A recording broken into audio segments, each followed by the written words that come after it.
Hello, everybody. This is Mr. Rob. Welcome back to another episode of the Seattle Mariners franchise here on MLB The Show 23. Today, we'll be watching the Mariners go on a little bit of an Eastern road trip, as they'll start off here against the Boston Red Sox and then later the Atlanta Braves. Mariners have been playing some pretty good ball recently. They're hoping to keep that up on this road trip. If you're excited for this one, make sure you drop a like and you subscribe down below, especially if you want more franchise content. Tanner Houck is going to be on the mound for the Red Sox today. This is 8th start of the season. He'll start off against Kolten Wong, the de facto leadoff hitter for the Mariners. And the first batter of the day is going to draw a full count walk. Wong, very good at getting on base via the walk. So he'll be on first, and J.P. Crawford will follow. Another walk. So Houck already walking the first two batters of the day. Gives a nice opportunity for Ty France, though, who can't check his swing. And he's going to be called on strike three. J-Rod up next, 2-1 pitch to him, grounder over to second base, and they'll get the out at second, but can't get the runner at first. So that'll put runners in the corners, 2 outs for A.J. Pollock, and he can't connect. High slider, golden opportunity missed, and the Mariners get nothing. On the mound for the M's will be George Kirby, making his 8th start of the season, 3.05 ERA in the previous 7. Very good job so far. As here's a look at the Red Sox lineup today. We'll see Alex Verdugo followed by Christian Arroyo at first, Rafael Devers at third, Trevor Story at second, Justin Turner's the DH, Masataka Yoshida in center, Duvall, Alfaro, and Montiel round out the order. Next batter, Alex Verdugo to start the day. Will 1-2 pitch grounder over to Ty France. It'll be out number 1. Here comes the first baseman, Christian Arroyo, 1-2. He's going to ground this one down the third base line, and that'll be a base hit as the Red Sox put a runner on first with 1 away. Rafael Devers, the power hitter, up next, but he can't connect on the inside cutter. Nice pitch by Kirby to get him to chase. That sets 2 down now for Trevor Story, and Story will sky one to right, but Teoscar Hernandez is right there. As Taylor Trammell actually getting the start in right field today. Go bottom 4 now, Justin Turner at the dish, as Kirby has done 3 solid innings, and he'll start off the 4th with a ground out as well. Masayaka Yoshida up next. He hits this one deep to right, but Trammell over. And he's going to make the out for out number 2. Kirby pitching very good today. Adam Duvall up next. Pops it up behind the mound. So Kirby's going to get through 4 strong innings. The Red Sox only have 1 hit up to this point. That was a hit back in the first. We go to top 6 now. Dylan Moore steps to the plate. Unfortunately, the Mariners have also not been able to take advantage of this, as it's tied up at 0 apiece. Moore will stop the inning by getting jammed out to short right field, where it's going to be caught. Nice grab over the shoulder, though, by Christian Arroyo. Top of the order, Wong hits this one over the glove of the shortstop into left center. And Wong's going to be able to round first base as that one rolls all the way to the green monster with a 1-out double. Wong coming through here as it is his 6th double of the season. So that'll put a runner on scoring position for J.P. Crawford. He gets a hanging sinker, and he's going to bloop this one into right center. Wong was actually on his horse the whole time. He's going to be able to score with ease. Nice heads-up base running by Wong there to know it's going to drop. And he nets the first run of the day for the Mariners. Up next, Ty France perfectly lines this one into left field, and is poorly played out there. Takes a tumble, and all the runners are going to be on all systems go. And J.P. Crawford, all the way from first base, is going to score a 1-out double, for Ty France. Makes this a 2-0 lead for the Mariners, and that's going to do it for Houck, who's pitched pretty good up to this point, but a couple of errors nets him 2 earned. As Nick Pivetta will come in relief, now 2 down for A.J. Pollock, and he's going to rifle this one over to third, so the Mariners just get 2 in the 6th. We'll go bottom 6 now. Penn Murphy comes in relief for the Mariners. He's been their go-to guy, basically the first guy out of the bullpen every single time. The ERA is only at 1.13, so you can see why. Here in the 6th, Christian Arroyo is going to get the Red Sox started with a leadoff single, and that's going to bring out Rafael Devers. Down by 2, and, well, Devers is 274 with 6 home runs at home, so this is the man you want at the plate for this opportunity. But he checks his swing on a 1-2 pitch, and apparently he went around. I would disagree, but I'm not going to argue. 1 down here for the Red Sox. Trevor Story up next, grounds this one over to first. France fields it over to second, over to first back. A 3-6-1 double play, and Murphy does what he does best. We'll go top 7 now. Pivetta still on the mound, as Suarez will begin the inning by grounding out to the third baseman. Taylor Trammell 0 for 2 on the day. He's going to slap this one into left field. He gets himself a base hit. The right fielder today as Hernandez gets the day off. Nice piece of hitting by Trammell to go opposite field with that one. So now one on for Cal Raleigh, who rips this one into right field. That's going to get down and bounce over the short wall over there. Automatic double for Raleigh, so that puts runners on second and third for Dylan Moore. 0 for 2. It has not been a good season for him, but a golden opportunity here. But he rips this one over to second. They were playing shallow, and that is not going to score the runs. So now Mariners need a base hit, and with first base open, they're going to intentionally walk Colton Wong. Wong did have a nice base hit earlier in the day. They feel more comfortable going to J.P. Crawford. You got to force out at every plate. 2 out, full count pitch, and Crawford hits this one into center, and it drops in front of the center fielder, and that's going to net 2. The Mariners take a 4-0 lead. Maybe he could have made a play on that one, but instead lets it drop, and the Mariners double their lead, now 4-0, before Brian Bayo will come on as he'll make his 19th appearance of the season, and Ty France doesn't care. He's going to slap this one into the right center grab. Another run's going to score. This one rolls all the way to the wall. Mariners are going to send another, and it's a 2 RBI double, and the floodgates have opened. 6-0 in favor of the M's. Ty France, another RBI double. It's his 3rd RBI of the day. Rodriguez does look at strike 3, but that'll end the inning. But it's now 6-0 in favor of the Mariners. Matt Brash is going to come in relief in the 7th. And he gets right through the 7th, gets 1, 2, and now Duvall make it 3. And Brash would actually stay into the 9th inning. And Justin Turner with 2 outs can't connect on the slider. And Brash closes the final 3 innings. And the Mariners take game 1 of the series by a final score of 6-0. Mariners started off slow, but the bats came alive for a pair of innings. And that's all they needed. Shutout ball for Seattle. They run 6 on 8 hits with 1 error. The Red Sox only had 4 hits. Kirby gets the win. Hawk gets the loss. Very good game all around for the Mariners to continue this hot play. That's 3 straight for them. As Kirby will get player of the game thanks to his 5 strong innings, struck out 7 and only gave up 2 hits. Mariners pitching has been the MVP of this season so far. We have a trade around the league, and the Royals are going to acquire second baseman Bryson Scott for the Phillies for first baseman Vinny Pasquetto. Interesting trade because Bryson Scott's a decent player. He's got a little bit of major league experience, but nothing special. But he is 25 years old. He's got some upside. While Vinny, on the other hand, is about the same thing. 25 with B potential, maybe a little farther on. He's actually played a little bit better in his shorter stint at the major league level. So, pretty one-for-one trade. We'll have to see, but I think the Phillies might have got the edge in that one. Game 2, we smoked the Red Sox 15-1. The bats really came alive in this one. The great thing is, we only had 1 home run, so we were really hitting the baseball well. And then in Game 3, we win 5-2, so we sweep the Red Sox. Winners of now 5 straight. Robbie Ray, 6 innings, only 2 earned runs given up. The Mariners are playing really solid. Castillo is actually unhurt now, so he's off the IL. So we got to send somebody down. We're actually going to send Justice Sheffield. Gonzalez has played pretty well since coming back up. So we got to send somebody down. We're going to send Sheffield. Next up is a road trip to Atlanta. Before we get there, we're going to make our first trade, as you can tell by the title of this video.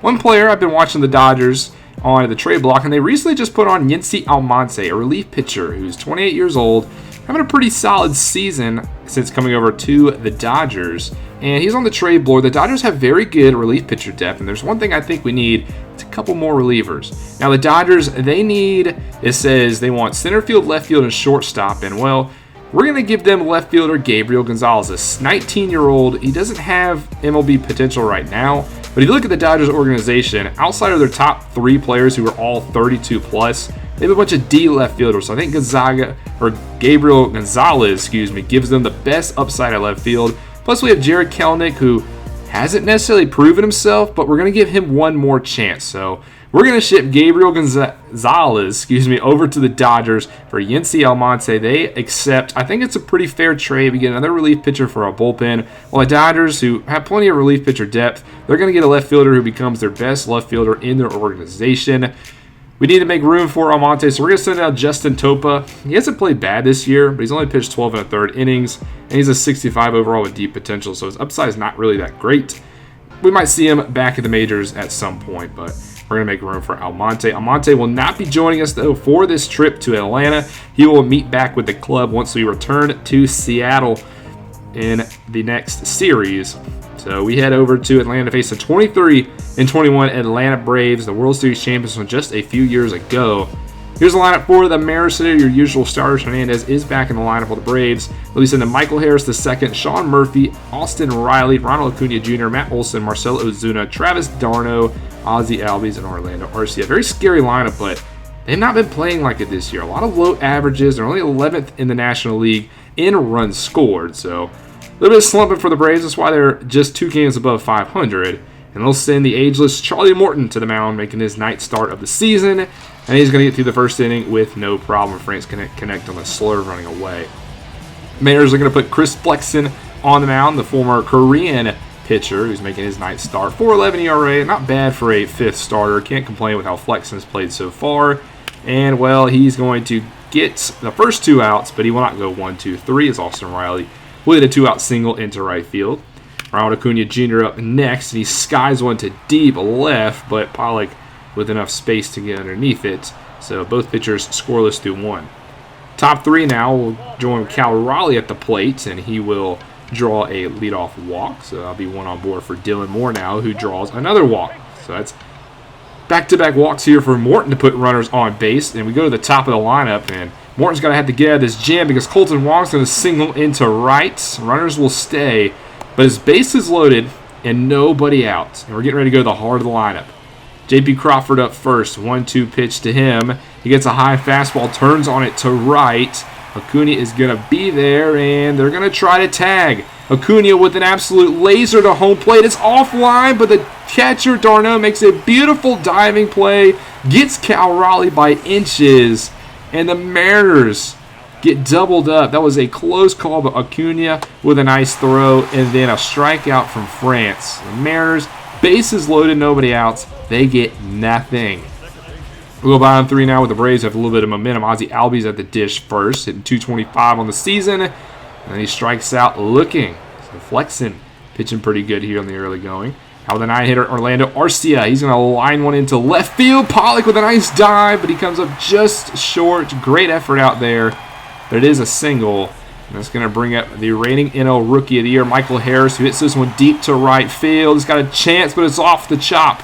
Below the chop sign, off the brick wall, which actually might have helped because that gave the ball a little bit more speed and allows the ball to get back in. So runners, nobody scores, but it's 2nd and 3rd, 1 out. And Sean Murphy's up next, who hits this one deep to center. J-Rod's going to get underneath it, but that was more than enough to score the run. A sac fly for the Braves, and that'll get them their first run. They strike first here in this one. Austin Riley up next. Runner still on 3rd, but a nice pop-up into shallow center. Crawford's going to range all the way back to grab that one. The Braves do net 1 here in the bottom of the 3rd. Go top 5 now. A.J. Pollock up first for the Mariners. He perfectly lines this one into right center, past the diving glove of Albies, who gave a good effort, but it rolls all the way to the wall, and Pollock has a leadoff double to begin the 5th. Cal Raleigh up next. 2-1 pitch to him. He hits a slurve into left field as this one's going back. The left fielder at the track. He's actually going to run out of space. A 2-run shot for Cal Raleigh. I did not think that one would clear the wall, but it does. That ball just kept carrying and kept carrying, and Raleigh, with his 4th home run of the season, gives the Mariners their first lead of the ball game, now up 2-1. He's played really good baseball this year. A couple batters later, now 2 away. J.P. Crawford, the dish, hits this one up the middle. It's knocked down, but not going to be able to get a play at first, so that's going to be a single. Ty France now up next. 1-0 cutter, turns on it. This one's hit into the left center gap, and with 2 outs, the runners are going. Crawford's on his horse. He's coming to 3rd. They're going to wave him home. They get the ball in, and play at the plate is not in time. A RBI double for France. I've said that quite a few times this episode. And the Mariners extend their lead, but they're not done. J-Rod into center field. They're going to send France. This is going to be another close play at the plate. Throw is slightly offline, and another RBI here for the M's. And just like that, it's 4-1. And Teoscar Hernandez wants to join the hit parade. Another single into left. Still not done. Morton really struggling here in the 5th. I think the Braves wanted to get him through the inning, but you got to cut your costs when you can. That'll be it for Charlie Morton. He pitched about 4 1/3 good innings, but just fell apart here in the 5th. Huascar, will come in relief, and he'll get Suarez to line out to the shortstop. The Mariners take a 4-1 lead. We're actually going to stay with them in the top of the 6th, as A.J. Pollock will start the inning with a walk. Cal Raleigh, who just homered last inning, is at the plate. This ball is actually going to be offline and roll all the way to the backstop. So Pollock already into second base. A wild pitch from Yanoa puts a runner in scoring position. Later in the at-bat, Raleigh 2-2 count, rips one to right field right at Acuna, and they're not going to test his arm, probably for good reason. So Pollock still at second now. Dylan Moore, first pitch, going to get jammed, but tries to flare it into right. Acuna is there again, and again the Mariners will not test the arm. So 2 quick outs. Runner still on second, but Colton Wong, he's going to hit this one in the center. It's going to get down, and they're going to send Pollock home. Play at the plate. It's close, but he just beats the tag. Pollock inches in front of the tag. An RBI single for Colton Wong. And then J.P. Crawford up next, singles into right field. So back-to-back singles for the Mariners. How about another 2-out rally? Ty France, 2-1. Slider catches too much of the plate. It's hit in the center, but that one is going to be caught.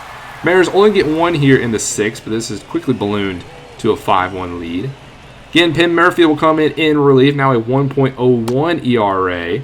As here in the 7th inning, he actually throws a pitch, and I skimmed through it, but feels a little bit of pain in his abdominal. Hopefully that's not anything that's going to be bad, as Penn Murphy will come out of the game. And inning will come at Diego Castillo. We cannot afford to lose our best relief pitcher. 2 outs with the runner on first, and Castillo is going to give up a single down at the left field line. So Castillo in a little bit of trouble here. Runners on the corners, 2 outs. Got to get through Ozzie Albies. 1-1 pitch. Albies gets just underneath it, hits it into right field, and that is going to end the inning. And the Mariners hold on to their 5-1 lead. Once again, Matt Brash will come in relief, as he's done a lot better in the month of May. He's gotten his ERA down to a 4.29.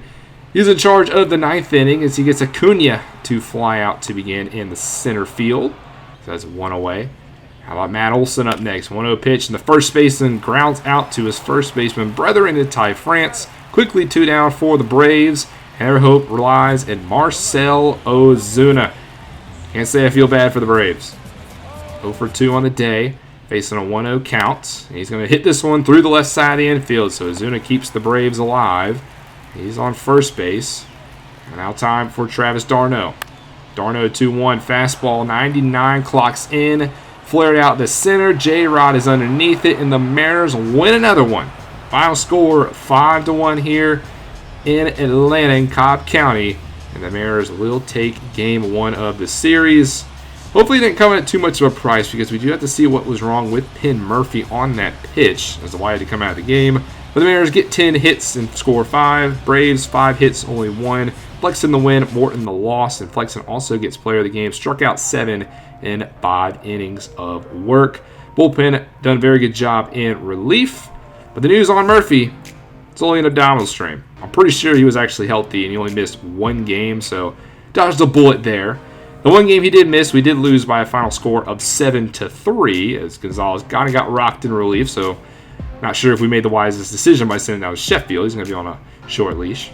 Before we get into Game 3, I did notice Shohei Ohtani got hurt for the Angels, fractured his shin, and the best player in baseball is going to miss 1 to 2 months. It's unfortunate because the 2021 AL MVP was putting up another MVP-type performance.